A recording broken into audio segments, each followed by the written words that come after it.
everyone, kids. Welcome back. It's Pastor Annie here, and I'm so glad that you're watching today because today our story is really, really cool. Our story today is about King Solomon. King Solomon was King David's son, and when King David passed away, King Solomon got to be king. And he was pretty young at the time, but in this story, God appears to King Solomon in a dream, and he tells him, "You can ask me for anything." What? Anything? That's right, anything. What would you ask God for? Maybe, maybe an Amazon account where you could buy whatever you wanted. Maybe it would be all the PlayStation points in the world so you could buy whatever you wanted. But you know what? King Solomon, he asked for wisdom. Interesting, right? Wisdom is finding out what we should do and doing it. So when King Solomon asked for wisdom, he knew as a king, he would need to make a lot of decisions and he would need God's wisdom for that. And same for you. As life goes on, there's so many decisions that we have to make. And so if we have wisdom, we can ask for wisdom too, and God will give it to us. And that's our verse, actually. It says exactly that. It's in James chapter 1, verse 5. It goes like this. If any of you needs wisdom, you should ask God for it, and he will give it to you. God gives freely to everyone and doesn't find fault. So right there in the Bible, it says you can ask for wisdom and God will give it to you. And our bottom line today is trust God will give you wisdom. Well, friends, I hope you have a wonderful week thinking about wisdom and trusting that God will give it to you. Well, I'll see you again next week, okay? Bye, everyone.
Okay, I'm gonna have to turn on a light. Okay, here we go. Oh, hi.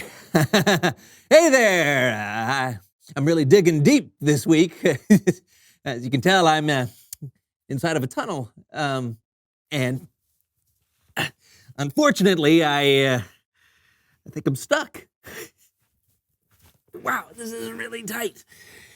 Whew. Okay, have you ever heard of the word claustrophobia? Yeah, it's where somebody is really scared of tight places and small places, and they think like the walls are closing in on them, they run out of an ability to breathe, and I never thought I'd be like that, but I think I'm starting to become that. Help!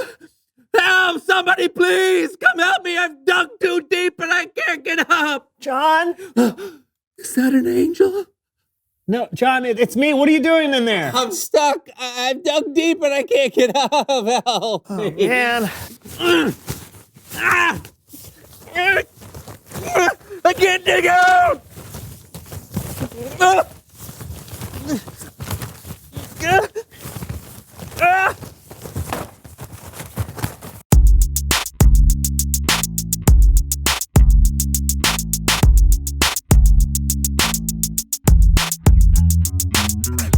Hello, everyone. I'm Brandon. And I'm John. This is the So-and-So Show. Are you so or so? Oh, I'm so.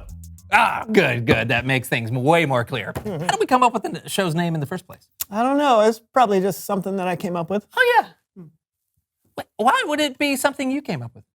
Well, when it comes to the show, I'm kind of the creative force behind it, so. How do you figure that? How do I figure what? How do you figure that you're the creative force behind the show? Well, I came up with the title. Oh, that's speculation. Besides, people don't tune in for your creativity. They tune in for my hijinks. That's why I'm here. The show was my idea. The show was my idea. There is only one way to solve this. You're right. One way.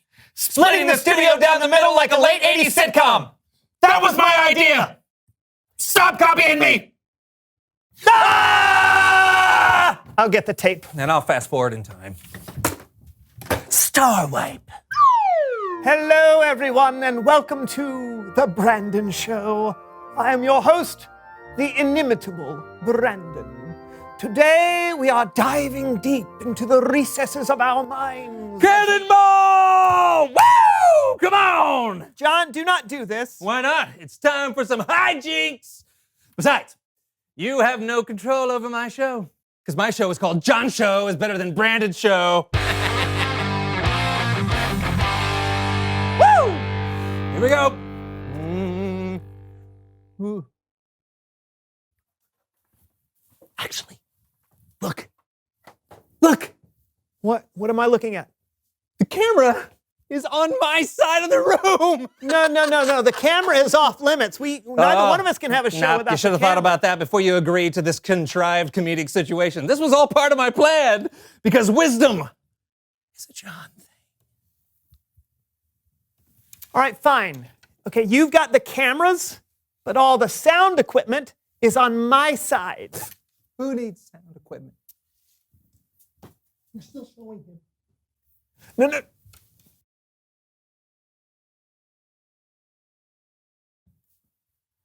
Welcome again to my wonderful show.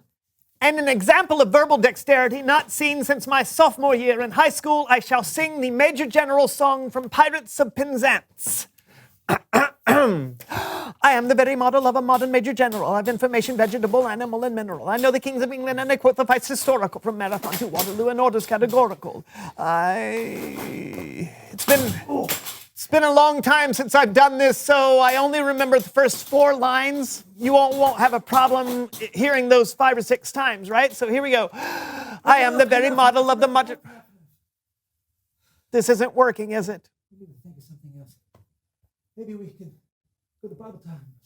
John, no one can hear you, all right? But I've got an idea.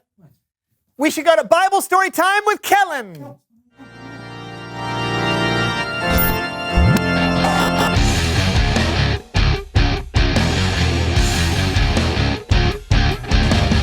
Hey guys.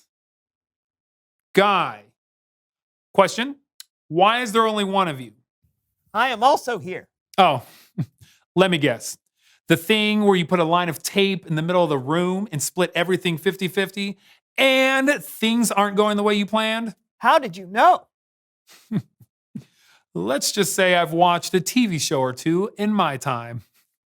But luckily, you might be able to take away something from today's story.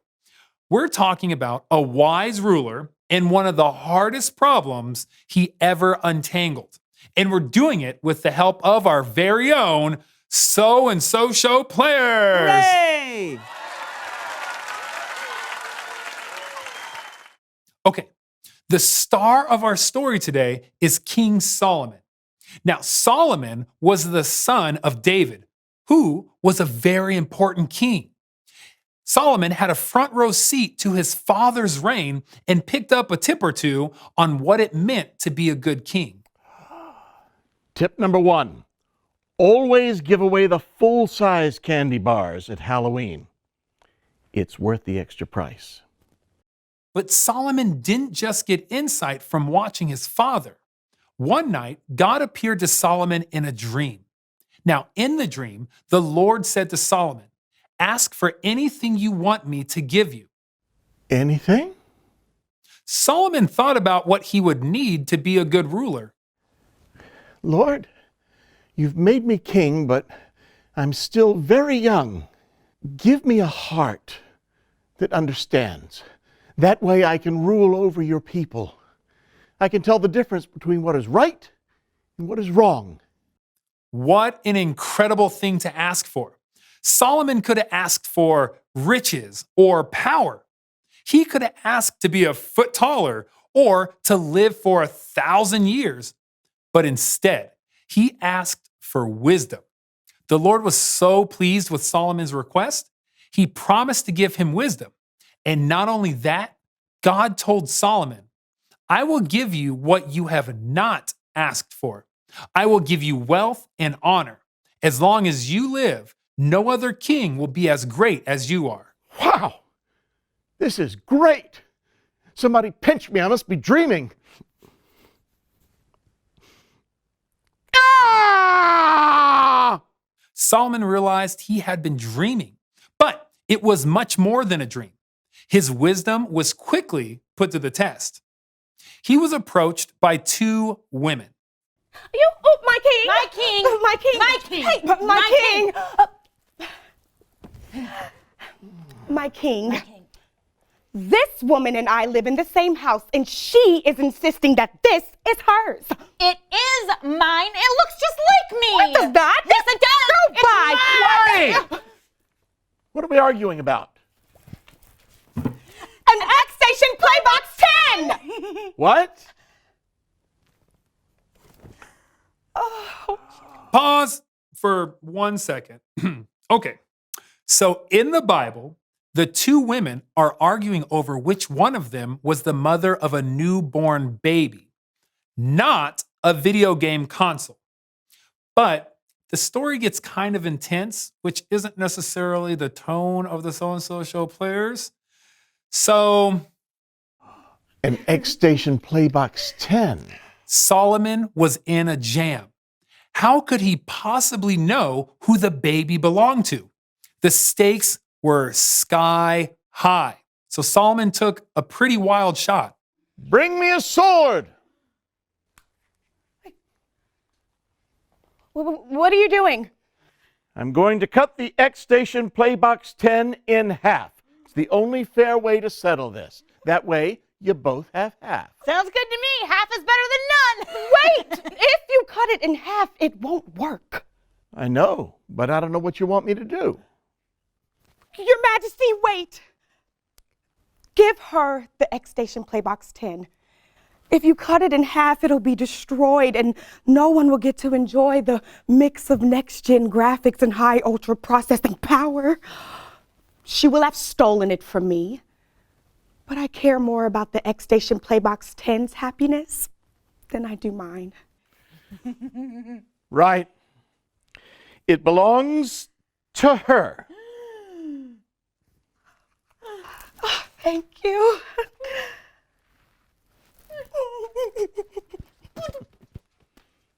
Get.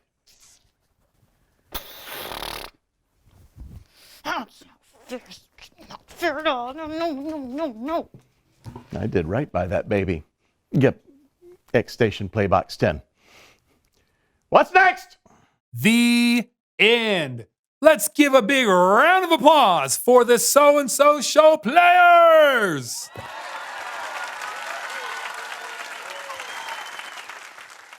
All right, let's think about how wild Solomon's suggestion was. He said to cut a baby in half. That's nuts. But he would have never hurt the child. It was a test. Solomon was thoughtful about the problem, and he was kind to the real mother who was in a bit of a bind, and he trusted God for wisdom. Those are the qualities you need as a follower of Jesus. You'll have hard decisions too, but when you listen to God and the wisdom of the people he puts in your life, more often than not, you'll make a good choice. I'll see you next time. Thanks, Kellen. That was pretty appropriate for us. I'm glad we decided to put all this behind us. That's right. Obviously, we can disagree about things, but cutting each other off completely isn't wise. A house divided against itself cannot stand.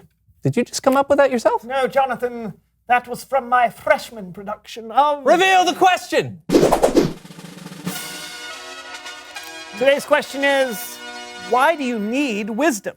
Oh, well, if you get into a fight with your friend, wisdom is the thing telling you to apologize. Yep. Or the thing telling you shouldn't eat cookies before dinner. Yeah, wisdom is knowing when something is right or wrong. Splitting your room down the middle with tape is not wise, and it's a huge waste of tape. That's very true.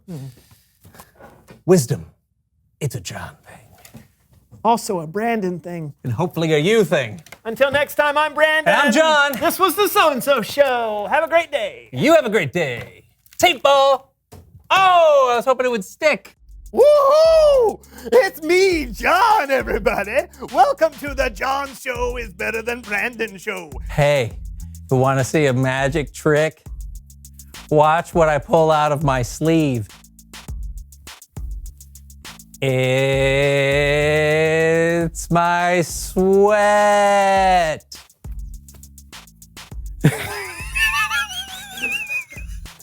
Okay, here's a burpee for you. Number one. That's all I got.